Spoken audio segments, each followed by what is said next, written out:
because of the profession that we're in, because we deal with humans, we cannot recall a bad shipment. So no, we cannot fit into the business model completely.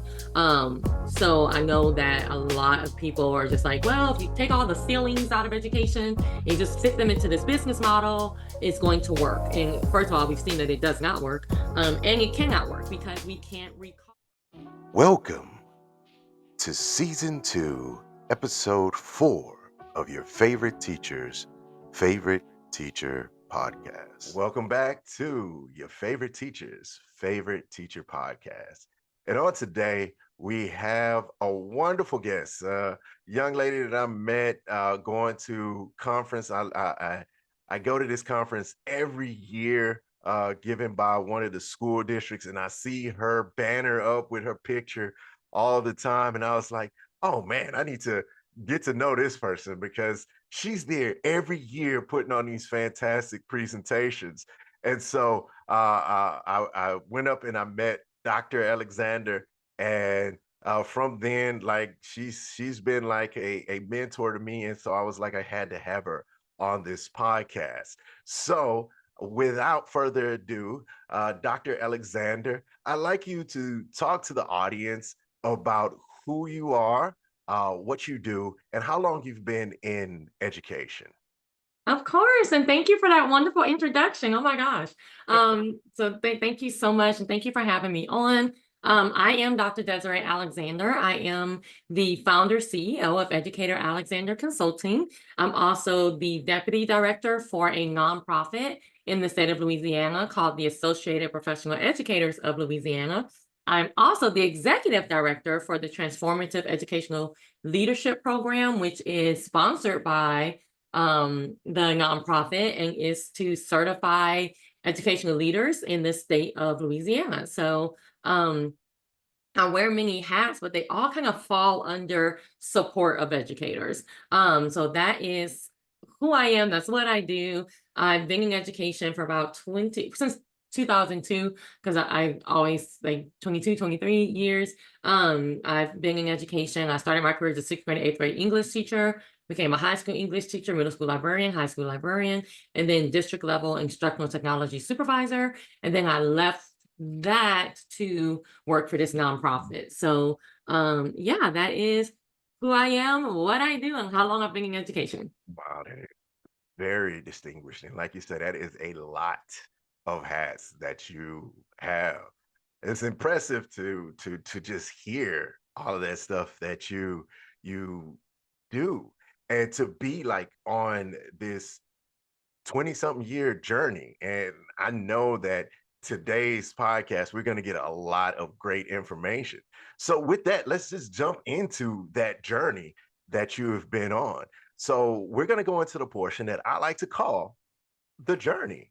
And with that, I'd like you to talk to the audience about this journey that you've been on from the moment that you decided that you want to be an educator to where you are right now. So I'll turn the mic over to you and I'll let you tell the audience about that journey. I've always wanted to be a teacher, so it wasn't like an epiphany or any kind of like life-changing moment. I don't know why, probably because I had, good teachers and good support around me, but I've always wanted to be a teacher. My family has teachers in it. We're a very heavy education family, I think. So no real big journey there. Ever since I was little, I wanted to be a teacher. It wasn't really anything else. I would dabble every now and then, like maybe I can do this because I'm really big. I like entertainment. So I was like, maybe I could be a director. Maybe, but I mean, never. That was always a dream, and it was always back to educate. Like it never seriously, took any kind of form. So I've always wanted to be a teacher. Always wanted to teach seniors in high school. That was my goal. Mainly because I had such a really good ELA high school English senior teacher. Right. So I love British Lit, and I was like, okay, I really want to do that. And then of course I ended up in a sixth grade classroom by different circumstances, and yeah, fell in love with it. Don't think I needed to be anywhere else. Love middle school, love it with a passion. You have to be a little bit crazy to teach middle school, and that's what I love about it. You know, Yes. it's I'm very non-flexible in my real life. I'm very type A.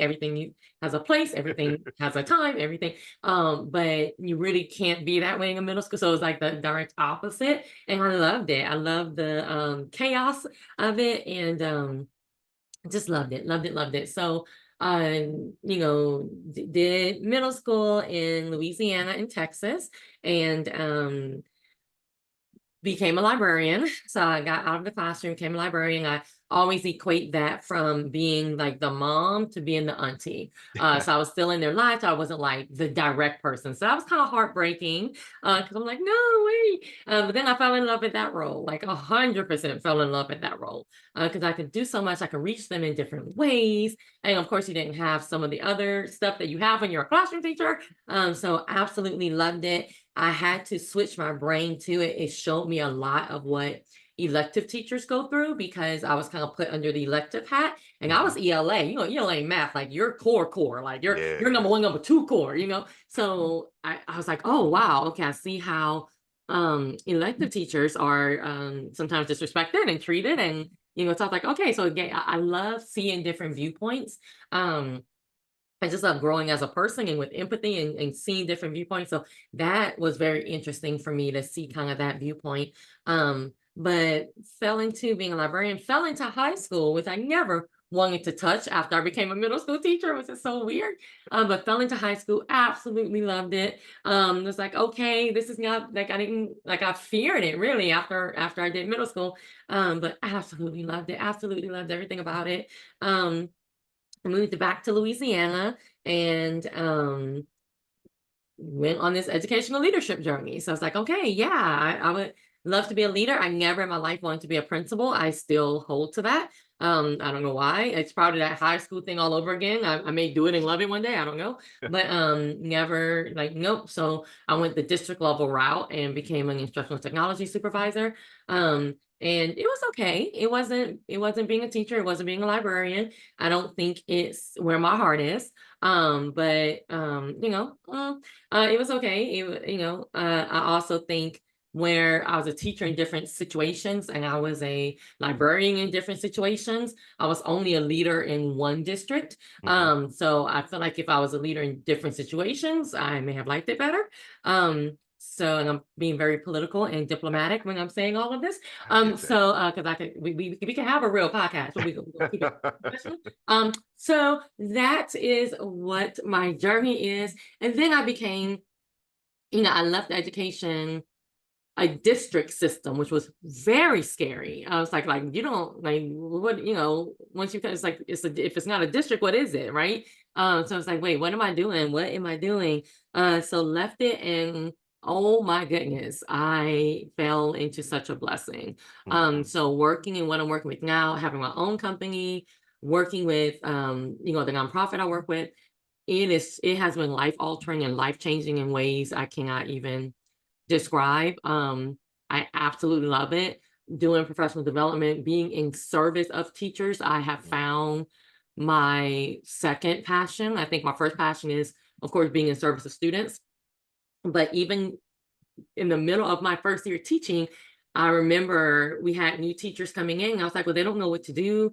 They don't know who to talk to get scissors and who to talk to. So I made this little packet. And I think back to that, of course, hindsight is 2020, but I made this little packet for new teachers that when they came to campus, they knew who to go to get what. And I'm like, that was my start of help supporting teachers. I'm like, I love it. So yeah, that's my journey to now.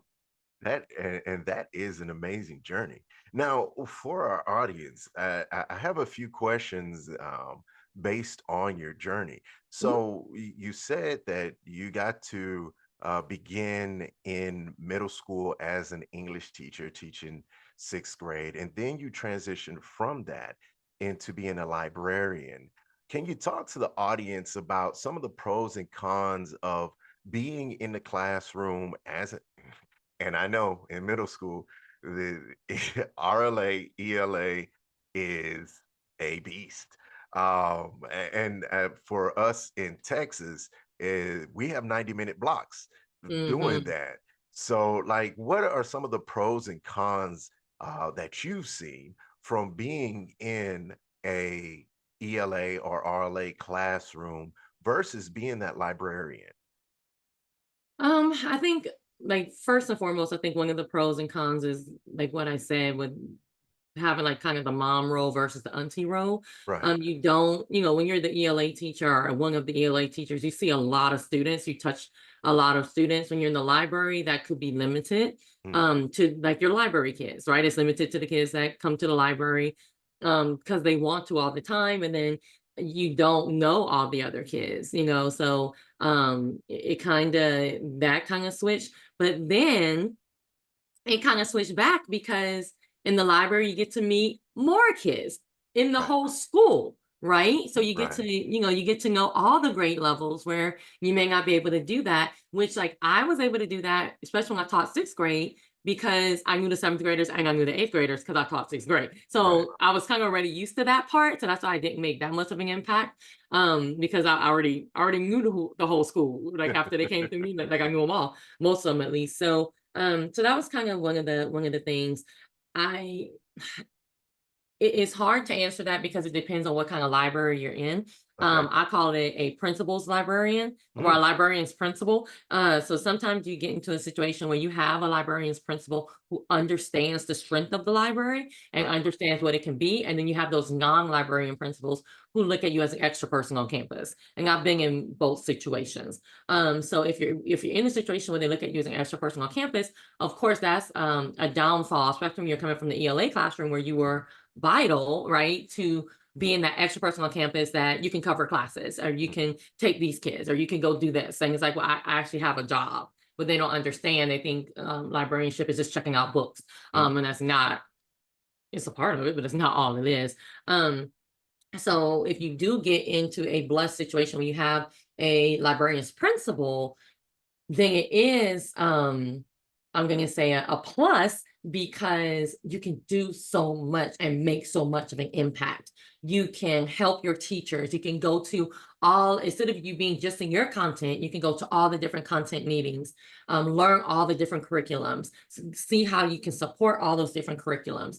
You see so many more students, you can bond with them on a more personal level than a teacher level. right. Again, mom versus auntie, right? Like mom has Right. to put you to bed. Like mom has to give you the root. Auntie can be like, let's go, right? So it's more kind of like okay, well, let me get this book that you really want. Yes, da, da, da, and doing programs that, kids are like, I'm scared of college. Okay, let me hook up a college program for you where college recruiters from the top universities around here come and talk to us. Da, da, da. So it's just like that kind of stuff. You have more freedom again if you're in that situation. You have more freedom to support. And that was amazing. And that was awesome. And like even being in the librarian role got me deeper into technology, which I do a lot more with now. So yeah, I think those would be like the pros and the cons kind of the two situations. A lot of it depends on the school you're at Okay. and the administration, because it's going to make or break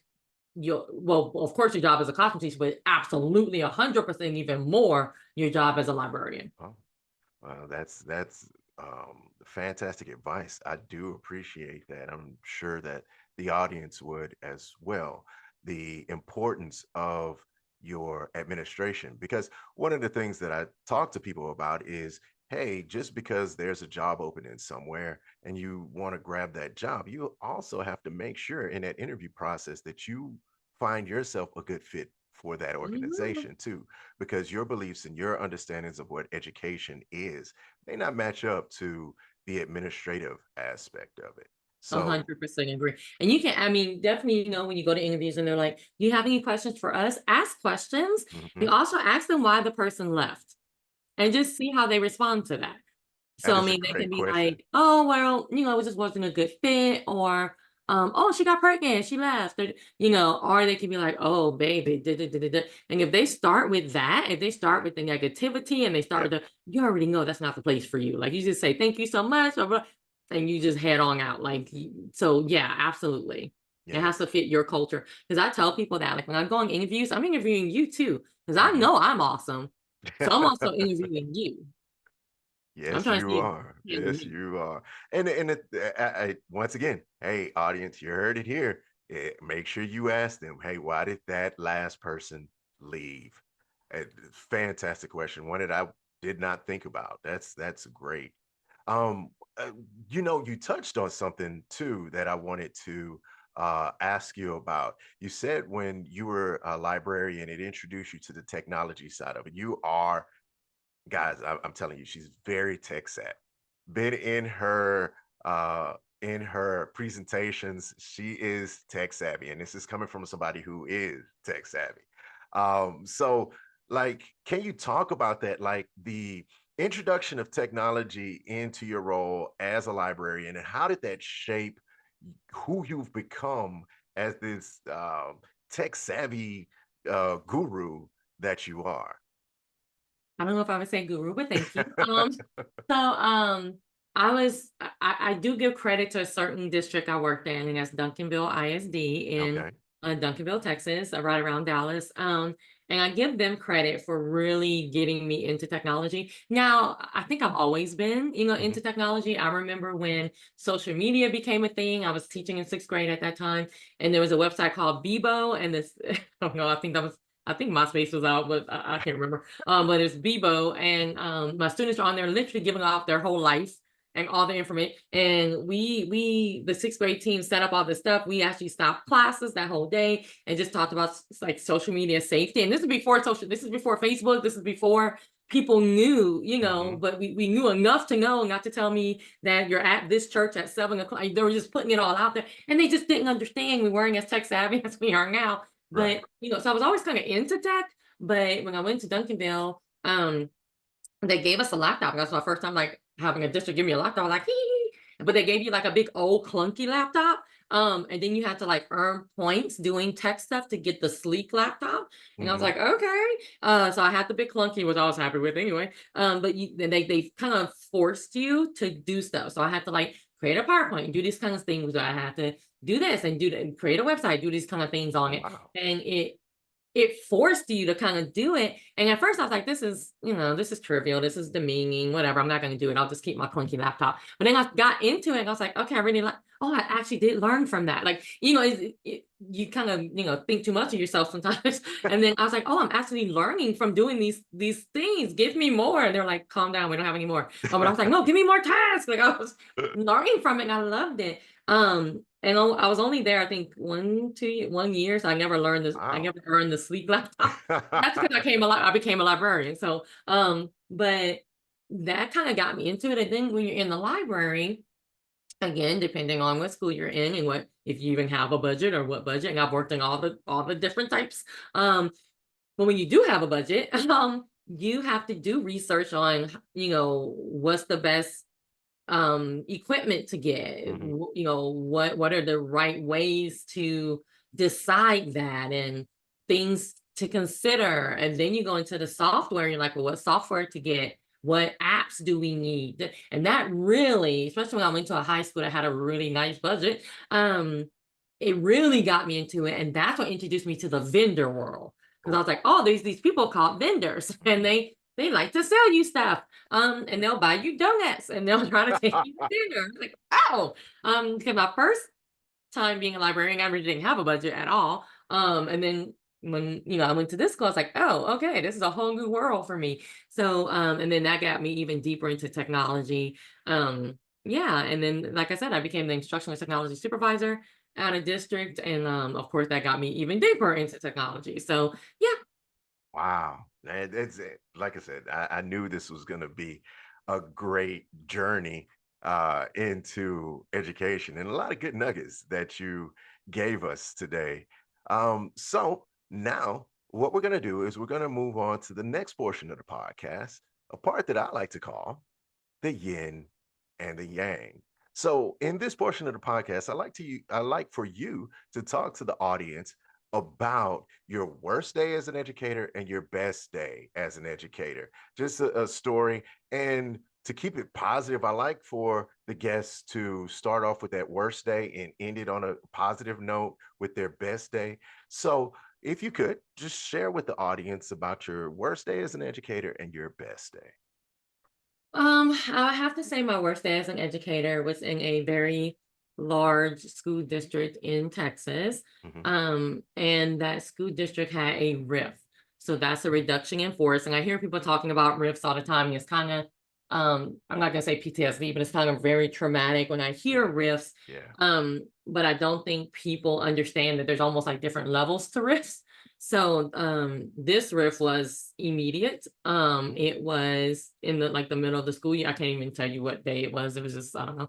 But it was an immediate riff. So it's literally you could come to work tomorrow and lose your job. Wow. So it was an immediate riff. Some people were going to be moved to different places in the district. Some people just were going to lose their job. And I don't talk I like if somebody asks me, I tell them, but I still get really emotional about it. It was a really, really horrible, horrible, horrible day in education. So literally, I was in the library at that time, and I just sat in the library, and the whole school pretty much shut down. And people would be called to the office, and they would be told to bring their purse or bring their bag. And my library was right in front of the office. So it was almost like dead man walking. We would just see people walk into the office and we would bust out crying and we would, all that kind of stuff. And then when someone went to get the teacher from the classroom, the kids would start freaking out and they would start crying. And because you knew if they called you to the office, it wasn't like, oh, by the way, we have a cookie set. Like we knew it, you were. So then the kids were freaking out and the whole school was just freaking out. And then that person would literally be escorted off campus. So they couldn't go back to their class. They couldn't, and I remember us all coming together on I think it was a Saturday to help people like pack up their classrooms, and things like that. So it was a really sad day in education, not only because it was happening in front of our students, but it was also happening with no fault of the teachers. Like because you stole money at the top and you mismanaged things, this is happening to our teachers. So it was a bad day. That's still to this day, that's one of the things that I cannot wrap my head around. The fact that you have people in charge, leadership, that do horrible things or drive an organization into the ground. And in the end, the people that suffer are the people like we used to say in the military, where the rubber meets the road. The people that Mhm. are doing the work Right. every day, they're the ones that suffer. And then the people who made the mistake. I mean, look at all of these businesses that give their CEOs these golden parachutes when they leave the organization, even though they drove that organization into the ground and had to fire like thousands of people. This is I I just can't. I cannot understand for the life of me how that's a thing. Right. Um I'm sorry that you had to go through that. That's horrible. Now, I Horrible. mean, I will say, like, I don't like I was a bystander. I Mhm, was not called to the office. So I mhm. don't want to take someone else's story and make it Right. woe is me, if that makes sense. But Right. it still was my worst day in education. Well, okay. So the thing is don't sell yourself short. It's because you were put through a situation where you did have to wonder, am I that person? Yep. I talked Because we didn't to know. I talked to my coworker, I want to say like 2 years ago, and she asked me like, "Why do you work so hard?" And it's like, no matter how good I am, no matter how much work I put in, I go into work every day wondering, is today the day that I'm gonna get fired? Right. Through like you said, through no fault of my own, Right. because of somebody higher up making a decision, an unjust decision, an immoral decision, and it trickles down to the point where I have to lose my job. Right. So like just that feeling of having to deal with that, and it sticks with you, Mhm. and still to this day, this is something that you think about. Um, so Yes, it is horrible, and it is something that sticks with a person, even if you don't lose your job. It still sticks with you. Like, okay, is this time my time? And that's Hmm. something that educators shouldn't have to deal with. No, You no. know. Well, I mean that was a very sad and bad day. Let's talk and shift this to a more positive and more uplifting story. So let's talk about your best day as an educator. I have tried to think of a best day, and I cannot come up with one day. Honestly, when I think of like the best part of my job or the best, like if you just said like the best and put job with it, Okay. it's honestly like and I'm not trying to be like all sappy and stuff because if you know me, I'm not like, hey, it is what it is. But like a projector, like a slideshow Mm-hmm. of all of my students just run through my Mm, head. And if you talk about like the best day, I don't have a best day because I love all of my students. Like, man, they have made such an impact on my life that I can't pick like I can't pick like a best day okay.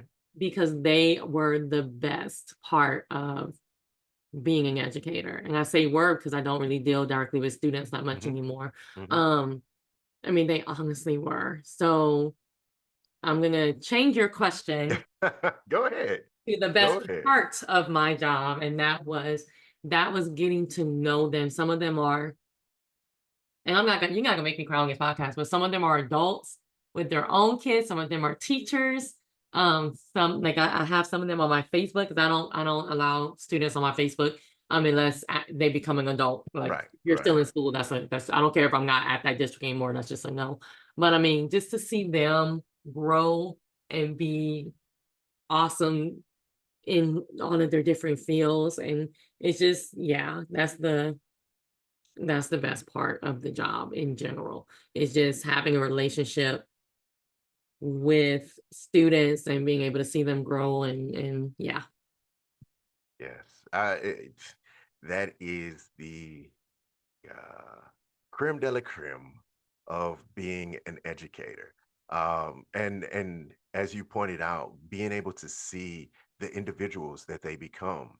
I interviewed my very first mentor when I first came into education, and one of the things that we talked about is the legacy that we are able to leave. She was in education for over 40 years, and to just think of all of the lives that she's touched Right. from in that 40-year stint, uh, all of those kids who've grown up to become uh, productive members of society. And like you say, you think about your legacy. You talked about you had some of your students actually became educators, and Hmm. you don't think that that seed that you planted in that young individual hasn't sprouted into something that's going to spread out amongst all of that individual's students.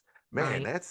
that's huge. You know, the impact that we as educators have on the future of this great country and this world is Yes. immense. It's I immense. just did a session on classroom management and building healthy student relationships yesterday. And I just kept saying, like, please understand the impact Mhm. that you have on these students, positive or negative. Like, please understand that what you say and what you do is life altering, not Mhm. just math, science, band, football. It's literally life altering. So we gotta take that seriously. We gotta take this responsibility seriously. So every time you want to say a negative word, every time you want to just scream into like pull it back because you just yeah. Yes, yes. And I mean, and it's that mindset that creates those educators that kids say, hey, that's my favorite teacher. Hmm. And that leads us into the next portion of the podcast, the namesake of the podcast, your favorite teacher's favorite teacher. And in this part, I just want you to talk to the audience.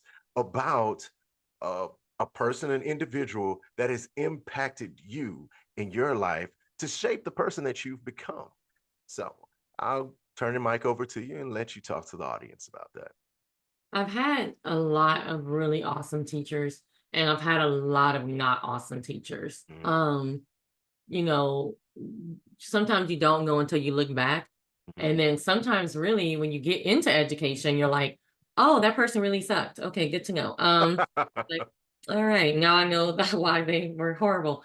But focusing on my favorites and just kind of narrowing it down to one or two, my absolute, like if you ask me that on the street and you're like 1 minute answer, it's gonna be Mrs. to me, but Dr. Stella Thomas. There's no comparison, hands down. She was my school teacher, and then she became a teacher at my high school. I think she taught ninth grade, and ninth grade used to be at at the junior high, Mhm. and then they moved ninth grade to high school, so she came to my high school. But she was my middle school ELA teacher, which is probably why I'm in ELA. Um, and she just was that person that you can go talk to. She was that person that had her limits. Like she wasn't just, kind of one of these sloppy people that want to be friends with with students, like Mhm. get a life, you're an adult. But she was there to help, she was there to support. Um, she told you what she needs to tell you when she wanted to tell it to you. Um, just kind of no nonsense, but it has such a heart and such empathy. You also saw her being successful in other things in the community. Mhm. You saw her being a person, you saw her loving her community and wanting her community to be better. Um, and she was just everything. So when I was at a conference, I don't know, somewhere, I go all these places. So I was somewhere and the speaker said, your favorite teacher, like reach out to them today. Just show them some love. If you've never told them, tell them today. That kind of thing. And I was like, you know what? Yeah, I mean, hopefully she knew. I'm sure I told her at that time, but hopefully she knew how much she meant in my life. And I went to reach out and found out she had passed away, Oh, and that was heartbreaking. Um, and I don't know how I didn't know because I mean she's I don't know how I missed it or how I didn't know. But so now I tell people like reach out. Like don't wait, don't wait, don't wait. If you have somebody that came to mind when William asked that question, reach out to them today. Like just find them on Facebook, reach out, don't wait because you may not get the chance. And then I would say my secondary one is that high school British lit Dr. Rodney Johnson. And he was just a very much no nonsense teacher. He was one of those people where he was sarcastic, which I'm very sarcastic. He was sarcastic and all that kind of stuff, but you saw the love behind it. And that's the thing that I really like because he was snarky and he was all these things, but you saw the love behind it. Like you saw that he really genuinely cared about his students and about you being better than you were when you left his class, when you came to his class. So um yeah, so those are my two definitely favorite teachers. and you know what? You touched on something at the beginning of that that I do want to address. Well, actually, two things. First, you said that there are the good teachers and there are the bad teachers in there. One of the things that I learned um, in my military career was you have good leaders, you have bad leaders. And one of the best leaders that I ever ran across told me, hey, you can't just focus on all of the good things that the great leaders do. Also, focus on the bad things that the bad leaders do to ensure that you do not follow in those footsteps. Because, Agreed. um, yes, there are amazing teachers out there, and there are some not so amazing teachers out there, but don't just ignore them. You know, they, I don't care how bad a teacher is, they're not doing this because they just hate teaching. It's just they've fallen into a pitfall that has made them who they are. And they are giving you the signs of what pitfalls to avoid. So, yes, shining a light on those teachers who do amazing things, but also recognizing those teachers who are not um, so amazing. And through no fault of their own. I guarantee you, it's not through any fault of their own. It's just their who they are in their learning of being a teacher. That's just probably what they were taught. So And make can I sure that you disagree with take from you it. just Go on ahead. one point? I do Yes, want ma'am. to disagree that is through no fault of their own, just because Hmm. I think by saying that statement, you're coming from a place that everybody has a good heart. Okay. But I've also had some racist teachers. I've Oh, had some, so I'm like, yes, if that person has a good heart and it could be hmm. through no fault of their own, just Right. circumstance. But yeah, we do have those on the other side that are just bad people in general. Yes, yes, yes. Well, I do try to always look at give people their the benefit of a doubt. I do. I like to try to believe that there are no bad people, but you're right, there are actual bad people in this world. And it's in So, every profession. So we right, can't right. can't be blind to think that there's no just bad, generally bad intentioned people Right, being right, educated. right, right. Bad intentioned people. And the other thing that I wanted to point out, a huge thing for the audience, is reach out. Yep. Those educators that have impacted you and made you who you are, you know, tomorrow's not promised to anybody. Yep. So, today's the day, reach out to them. And like this is the whole crux of this podcast is to give roses to those educators out there that may not have gotten those roses or that may not have known that they've made an impact on Exactly. people. I've talked about this before about how there are students that I think I've impacted the most, but yet at the end of the school year, it's that kid that was quiet in a corner, didn't say much of anything that would come back, talk to me and tell me how much of an impact I've made or left me that letter. And I'm like, wow, I didn't even know you were listening because Right. most of my message really wasn't for you. It was for that student that was cutting a fool in the class. Right. But like they heard what I had to say. So like reach out because your teacher may not know about that impact that they've left. Agreed. So now we're coming to the last section of the podcast, the section that I like to call "Tell them how you feel." And Oh, in this section, I try to have my guests talk to that non-educator, that person that doesn't deal with education on a daily basis. Because, like I've said in the past, I've always wanted to be an educator, but my vision of what education was turned on its head once I actually got into education. mm, A lot of the stuff that we do as educators, the civilian world, and there I go, the not civilian world, but like the normal public, gotcha.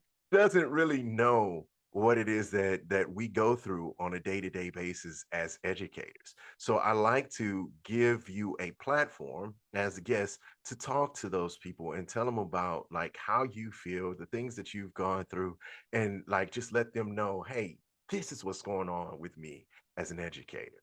So I'll turn the mic over to you for And it's funny you said civilian where I'm an army brat, so I didn't that. like, yeah, civilians. So I think number one, and I say this when I'm speaking about equity and things like that, is that no group is homogenous. Mhm, So we are a profession like any other profession. So what I may say does not mean that the next person who's an educator is going to feel the same way. mhm, So no group is homogenous. You can't just talk to one educator and think you understand all educators, because again, we are a profession. So I was saying number two is we are a profession. This is not a voluntary thing that I'm doing. This is not, this is something that I chose to do. This is something that I'm degreed to do. This is something that I'm certified to do. So, please understand that we are professionals, just like any other profession. We're actually not like every other profession, but I'll get to that in a second. But we are professionals. So, no, I'm not I don't need your pity. I don't need anything like that. I just need your respect, just like you respect any other profession. Um, So that's number two. Number three, because of the profession that we're in, because we deal with humans, we cannot recall a bad shipment. Mm, So no, we cannot fit into the business model completely. So I know that a lot of people are just like, well, if you take all the feelings out of education and you just fit them into this business model, it's going to work. And first of all, we've seen that it does not work. And it cannot work because we can't recall a generation that we just, didn't reach. Like, oh well. mhm. And the thing is with that is I know people that, don't care, or they don't care about public education because their kids are over here or over there. And the thing is that we're so short-sighted, at least in America, um, that all of those kids are going to affect you one way or the other. So it's so kind of ridiculous that we get into our little silos and we don't understand that, if I don't care about every single student in this generation that's coming up, they're going to affect me in one way or the other. So either they're going to be awesome people or they're not. They're going to either be our leaders who are voting on stuff and making decisions for me when I'm in the nursing home. We always say they're going to be counting out our medicine wrong. They're going to be breaking into your house. Like, is going to affect you in one way or the other. So it's just like, no, you can't just worry about just your silo. You have to worry about all. And that's what keeps teachers up at night. That's why we're stressed out. One of the reasons that we're stressed out, because we understand the importance of what we do. And we would love for other people to do so as well. Um, I'm gonna stop counting because I'm gonna get. I'm gonna stop the number counting. So I think I'm on 4 or 5. So Going that's for another thing. The other thing is the bureaucracy around education. There's bureaucracy around every profession, and I don't think any educators don't know that. I think where we get frustrated is that the bureaucracy doesn't match what we do. Where in another profession, you may have the hospital board or you may have, other doctors making decisions. We mm, do not have other educators making decisions. We have right. people that think anyone could be an educator making decisions. And that's why I feel like education is different from a lot of the other, at least professional degree professions. Well, It's that we have so many people making decisions that have no idea about what is being done in the school. and Dr. Alexander, I like for you to like expound on that because I understand what you're saying. But those people who are not in education don't understand like what you're saying. It's like your school board, isn't that full of teachers? TEA, Yep. isn't that full of teachers? So Yep. like explain quickly if you can, like what do you mean by that? So I'm talking about the top down Right. politicians, federal government, Hmm.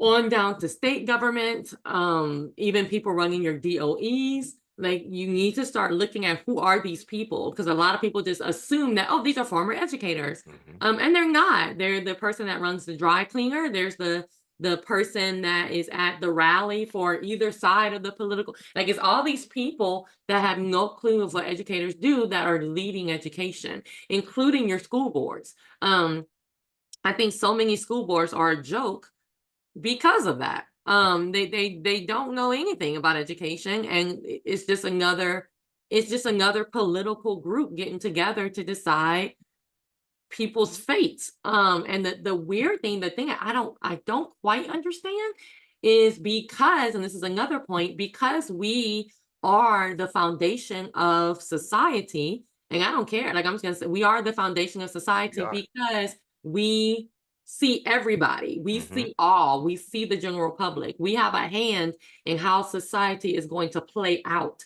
I think one of the reasons education even exists is to maintain the status quo, is to maintain. I need you to stay right at this level, lower class and middle class people. I need Mm, you to stay right here because I want to be up here. So how do I keep people here? I create an education system that's going to teach them that this is awesome. And I mm, just need you to stay right here, right?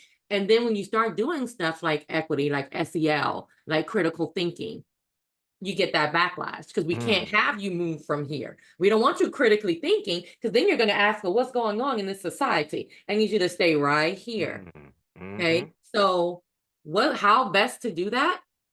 Put people in charge that want to maintain that status quo versus wanting to create a society that thinks and questions Yeah. and has empathy towards people that are not like them Mhm. and want to spread love and kindness. Yeah, we can't have that because the people making the decisions about this whole system don't want that. Wow. That's deep. That is so deep.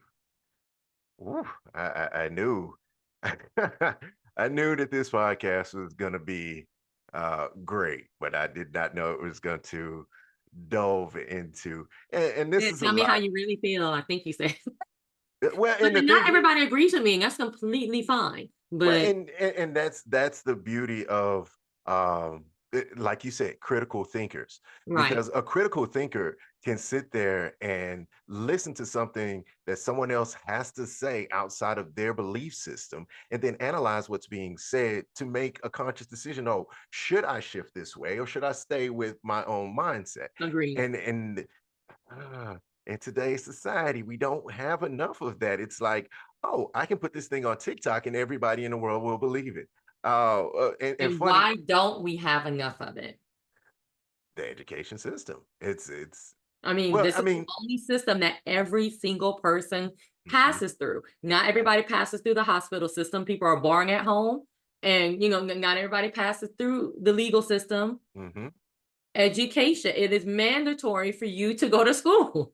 I exactly. mean, really think we're the only system that I can think through right now Hmm.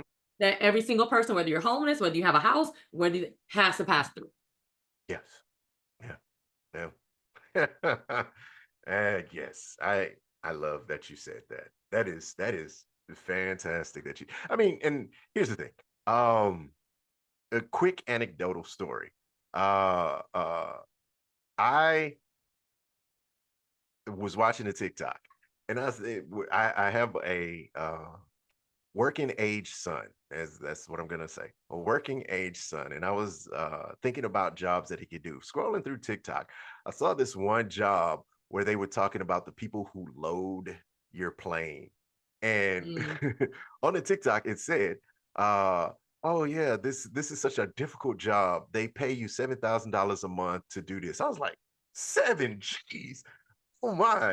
I was like, A I want month. my son to do this. And so like immediately I send the video to my coworker whose husband actually does the loading on the planes. And I'm like, 7 G's. I didn't know your husband gets paid 7 G's a month. Like, is this real?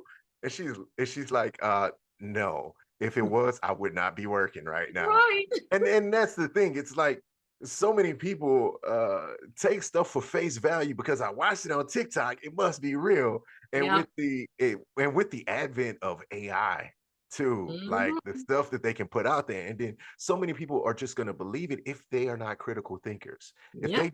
If they don't say to themselves, 7 G's a month, that don't sound right. Let me go do Right. my research. Then it's gonna be like, oh, did you know you can make 7 G's a month doing I X, saw. Y, Z? I'm telling you, it's true. You Like, know, it's yeah.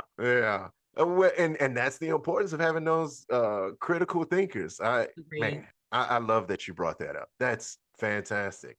And I mean, now like we're at the end of the podcast, and at this point what I want to do is I want to turn the mic over to you to talk to the audience about any like where they can find you. We'll talk about your organization so that they can get a little bit more information on where they can go on your website to like if they want to have you come in and do any presentations, like all of the information. So tell the audience about that. I think for me, at least, it's a very simple answer. Everything is on my website. Okay. So, even a link to the nonprofit I work for is on the website, a link to how to subscribe to my newsletter, my YouTube channel, all the socials is on there, how to book me is on there. Literally all the tips and tricks and presentations and newsletter, like anything you can think of is all in one spot. So that is educatoralexander.com.